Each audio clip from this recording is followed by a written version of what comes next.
Hi, this is the presentation for the EMI Conference 2023. I'm Yidong Zhao, a PhD student supervised by Professor Jian Xu at KAIST. The topic is a new assumed deformation gradient approach for mitigating volumetric locking in explicit material point methods. Large deformation of incompressible materials are common. For example, the dam break with incompressible fluid or landslides with undrained porous medium. Accurate simulating of these large deformation problems are important. Among many others, the material point method, or MPM, has been widely used. However, standard MPMs are subject to volumetric locking. The locking is a numerical problem which results in incorrect kinematics with erroneous strain and stress fields. To show you clearly what is the locking problem, here I simulate a dam break example. A tank of nearly incompressible fluid will flow after removing the initial gate. This will show you the results simulated with standard MPM. The particles are colored with mean normal stress. So we can see that the kinematics and the stress fields do not look correct. The incorrect kinematics and the erroneous stress fields are due to locking. And actually, the volumetric locking is caused by the usage of low-order basis functions and many material points. Note that low-order basis functions and many material points are common in almost all MPM. In other words, the volumetric locking is a common problem for all MPM. Therefore, researchers have proposed several approaches for circumvent issue. They can be categorized into 4 types. They start from developing mixed multi-field formulations. So they have developed 3-field or 2-field formulations to circumvent the issue. However, we need to change the governing equation significantly, so it's not easy to implement. The second type is the operator splitting. Researchers have developed an operator splitting algorithm for incompressible fluids. But similar to the previous approach, we need to change the time stepping algorithm significantly. So again, it's not easy to implement. Then people try to get some idea from the FEM context. One of them is the B-bar method. They start from directly extending the original idea from FEM to MPM. Therefore, they have developed an element averaged way to calculate the string displacement matrix, or B matrix. However, we need to change the basis functions significantly. The method has been particularly applied for gym, so it's not general for other basis functions. The fourth type is the assumed deformation gradient, or F-bar method. Because our method is also based on this, so I will introduce more. The key idea is to use an average deformation gradient to calculate stress. To be more specific, the standard approach uses a standard deformation gradient to calculate the stress sigma, while in the F-bar approach, an average deformation gradient, F-bar P, is used. This quantity is calculated by the multiplication of the standard deformation gradient with the scalar term. The scalar term has 2 items. One is the standard Jacobian, the other is the average Jacobian. Because this average Jacobian is subjected to fewer volumetric constraints, therefore, our results are free of locking if we use the assumed deformation gradient to update stress. However, again, because the original idea is proposed for FEM, in which J-bar can be easily calculated at the element center. But how to calculate J-bar in MPM becomes a question because, again, quadrant points are moving in MPM. People have started, so their original idea is to extend it from the FEM idea to MPM directly. Therefore, they have developed an element average deformation gradient. But similar to the B-bar method, this requires a non-trivial modification of the basis function. It's not easy to implement. More importantly, the modification cannot be applied to other basis functions straightforwardly, so it's not general. Then now the question we raise is, can we circumvent the locking for general MPMs regardless of basis functions? The answer is yes. The key idea is to combine the F-bar method with a standard MPM projection operation. Instead of using an element average way, we use a volume averaged way to calculate J-bar. We approximate in two steps. The first step, we project the standard Jacobian from particles to grid. Then after getting these nodal values, we do a linear combination of those nodal J I bar to get the particle J P bar. So for those who are familiar with MPM, we can immediately say that this is very similar to the standard particle grid operation. So it's very easy to implement. And also it's general to other basis functions. It's not restricted to a specific type. To summarize our approach, we proposed our approach combines the assumed deformation gradient with the volume average projection. The proposed approach is simple because the standard MPM projection operation is easy to implement. It's efficient. There is no need to modify basis function. And more importantly, it's general. It's not restricted to a specific basis function. To verify the formulation and to demonstrate the performance, here I will show you 4 examples.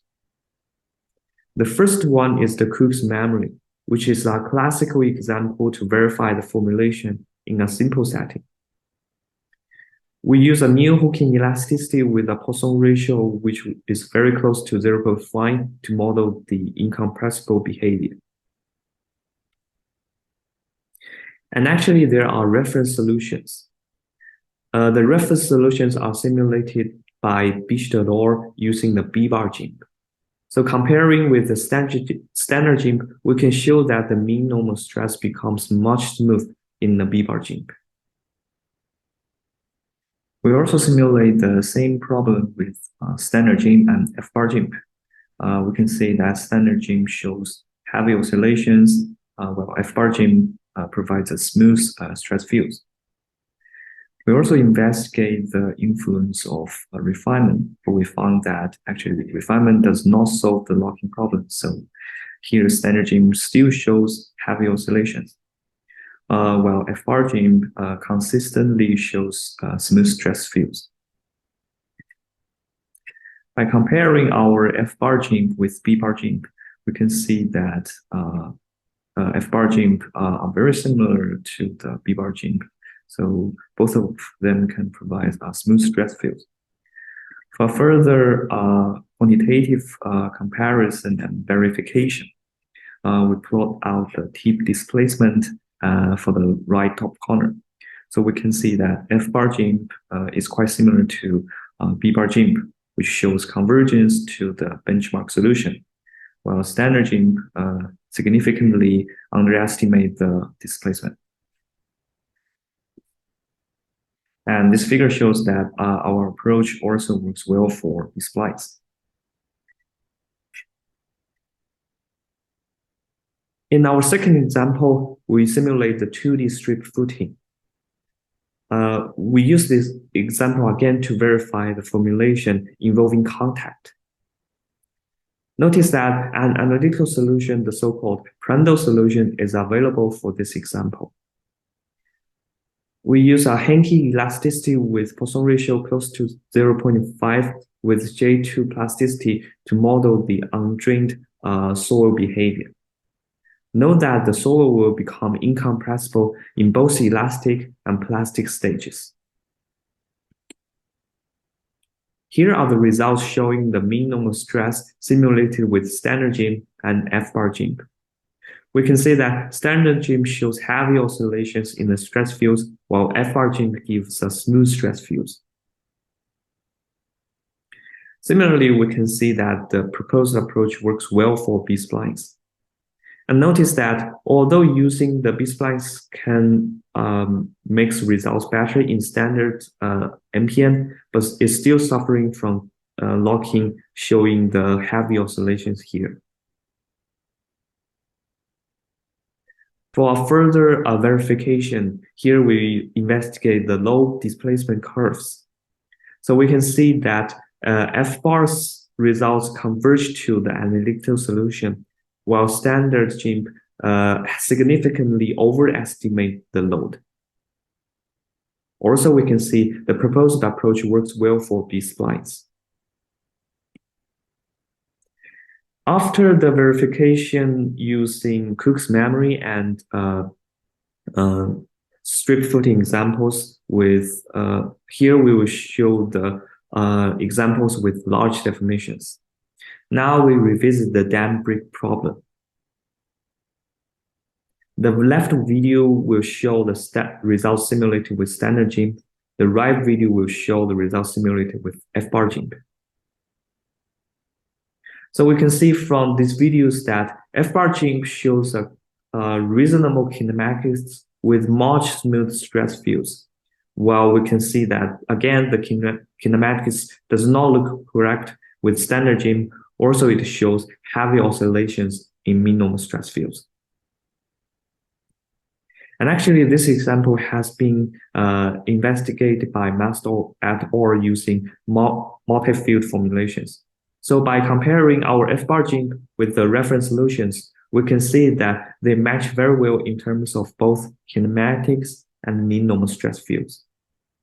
Also, we can see that they are quite different from the standard GIMP, which are suffering from severe volumetric locking. Again, we can see that the proposed approach works well for B-splines. Our fourth and last example is the 3D undrained slope. This figure depicts the problem geometry and boundary conditions. To model the undrained clay behavior, we assign the Poisson ratio, again, which we very close to 0.5. And we use J2 plasticity with softening to model the plastic behavior. The video shows the equivalent plastic string simulated with standard GIMP and standard B-spline. So GIMP and B-splines, again, are two basis functions for MPM. For B-splines, we can see that failure occurs, but diffusive plastic string do not look correct. Or even worse, for GIMP, failure does not occur because of locking. The locking effect can be also observed by looking at the mean normal stress fields. We can see that both of them showing heavy oscillations, indicating that they are suffering from severe volumetric locking. Now let's see the results simulated with F-bar MPM. Again, we use F-bar GIMP and F-bar B-splines to simulate this problem. This time, please notice the difference between the F-bar MPM and standard MPM. So we can see that F-bar approach provides consistent failure patterns, indicating that the results are reasonable. We can also see that F-bar MPMs give smooth stress field results, which are quite different from the standard GIMP and standard B-splines field. Now let me conclude the presentation. In this work, we have presented a simple, efficient, and general approach to circumvent volumetric locking in MPM for incompressible materials. We calculate the average deformation gradient using a standard MPM projection operation.